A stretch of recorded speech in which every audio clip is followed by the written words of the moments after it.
এই ভিডিওতে দেখাবো আপনারা মেসেজ করার পর ওই মেসেজগুলা 24 ঘন্টা পরে কিভাবে অটোমেটিক ডিলিট হয়ে যাবে।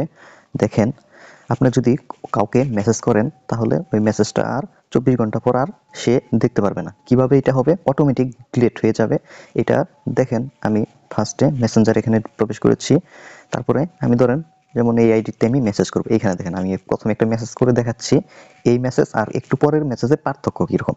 আমি দেখুন এখানে হাই লিখে পাঠালাম, যে হাই লিখে অপশনে প্রেস করলাম হাই, দেখেন এই হাই লিখলাম। এখন একটা সেটিং আছে যেটা করলে এই মেসেজটা ধরেন আমি ডাটা অন করি নাই, অন করে নিলাম, এই মেসেজটা যে সেন্ড হবে, এখন এই যে সেন্ড হয়েছে।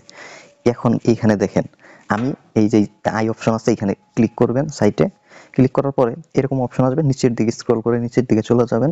যাওয়ার পরে এই যে অপশনটা দেখতে পাচ্ছেন ডিসঅ্যাপিয়ারিং মেসেজ, এই যে লেখা এটা অফ আছে, এটার মধ্যে ক্লিক করলাম। এইখানে এই যে অফ আছে, যে ডিসঅ্যাপিয়ারিং মেসেজ, এটা কি আছে অফ আছে। এই যে আপনি 24 ঘন্টা করে দেন 24 আওয়ার্স, তাহলে দেখেন কি পার্থক্যটা।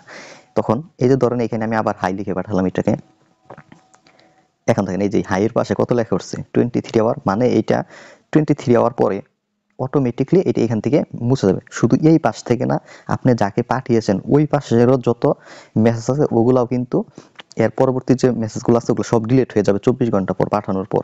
আশা করি এই ভিডিওটা আপনি বুঝতে পারছেন কিভাবে অটোমেটিকলি মেসেজগুলো ডিলিট হয়ে যাবে মেসেঞ্জারে। ধন্যবাদ সকলকে, চ্যানেলটা সাবস্ক্রাইব করে রাখেন।